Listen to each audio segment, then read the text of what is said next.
దేవునికి స్తోత్రము. అనుదిన దేవుని వాక్య ధ్యానమునక ఈరోజు 2024 సంవత్సరము సెప్టెంబర్ నెల 10వ తారీఖు.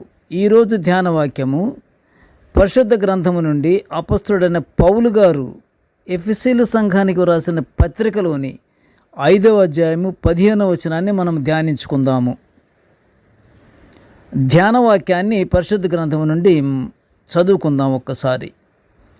మీరు సమయమును పోనీయక సద్వినియోగము చేసుకొనుచు అజ్ఞానుల వలె కాక జ్ఞానుల వలె నడుచుకొనున్నట్లు జాగ్రత్తగా చూచుకొనుడి. ప్రియ దేవుని బిడ్డలారా, మీకు శుభములు దీవెనలు కలుగునుగాక. ఈరోజు ధ్యాన వాక్యము విలువైన సమయం గురించి మరియు జ్ఞానం గురించి మనం ధ్యానించుకుంటున్నాము. సమయము దేవుడు అనుగ్రహించిన గొప్ప విలువైనది. ఈ సమయాన్ని వృధాగా వెళ్ళపుచ్చకుండా సద్వినియోగం చేసుకోవాలి అని పౌలు గారు ఎఫెసీయుల సంఘాన్ని హెచ్చరిస్తున్నాడు. ఒకసారి ప్రియ దేవుని బిడ్డలారా, వింటున్నారు కదా, ఒకసారి ప్రభువు జనసమూహంతో ఇంక కొంతకాలమే నేను మీతో కూడా ఉందును, తరువాత నన్ను పంపిన వాని యొద్దకు వెళ్ళుదును అని చెప్పుట జరిగిన విషయము మత్తయి సువార్త 7వ అధ్యాయము 33వ వచనములో వ్రాయబడి ఉన్నది. అంటే ప్రియ దేవుని బిడ్డలారా, కాలము విలువ ఎంత గొప్పదో ప్రభువారు కూడా తెలుపుచున్నాడు. ఇంకా కొంతకాలమే మీతో ఉంటా, తర్వాత నన్ను పంపించినటువంటి తండ్రి వద్దకు నేను వెళ్ళుచున్నాను అంటున్నాడు. కొంతకాలమే. అబ్బా, ఎంత విలువైన కాలం అది! ప్రభువు మనతో ఉన్నటువంటి సమయమంతా విలువైన సమయము. ఆ సమయాన్ని గనక మనం సద్వినియోగము చేసుకోకపోతే ప్రభువారు మనకు దొరకరు. ఆ జనముతో ప్రభువు ఉండే సమయాన్ని వినియోగించుకొండని ప్రభువే చెబుతున్నాడు. అంటే సమయము అది దాటిపోతే మరలా రాదు.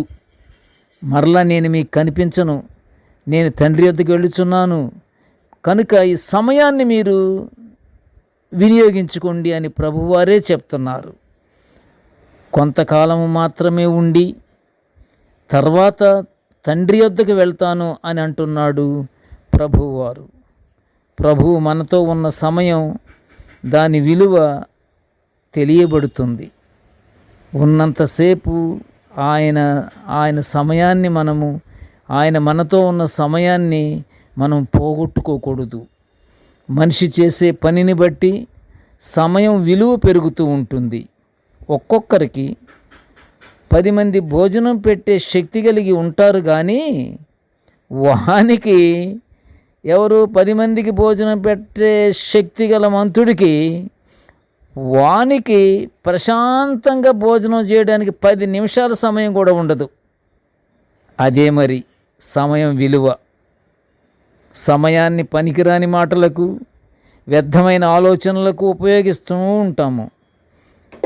గతించిన సమయం తిరిగి రాదు అని జ్ఞానంతో ఆలోచించాలి. అజ్ఞానంగా ఉన్నవారికి సమయం విలువ తెలియదు. కాబట్టి ప్రియ దేవుని బిడ్డలారా, అజ్ఞానాన్ని వదిలి జ్ఞానం గలవారై ఎంతో విలువైన సమయాన్ని మనము చేసుకోవాలి. దాన్ని వృధా చెయ్యకూడదు. ప్రార్థన చేసుకుందాం. కృపగల తండ్రి, జీవము గల నాయనా, నీ పాదములకు స్తోత్రములు. తండ్రి, ప్రభువా, నీ యొక్క దివ్యమైన వాక్యాలను మేము నిత్యం ఇలా ధ్యానించుకునే ఇంత గొప్ప భాగ్యాన్ని మాకు అనుగ్రహించినందుకు నీ ఘనమైన స్తోత్రములు నాయన. నేటి ధ్యాన వాక్యమును వినుచున్న ప్రతి బిడ్డను ఆశీర్వదించి దీవించు నాయన. సమయ విలువ గ్రహించగలిగే శక్తిని మా అందరికీ అనుగ్రహించయ్యా.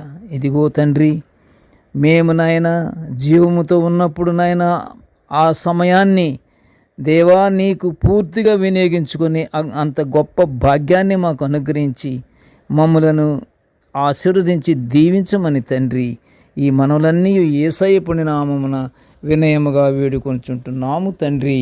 ఆమెన్. దేవుడు మనల్నందరినీ బహుగా దీవించుగాక. ఆమెన్.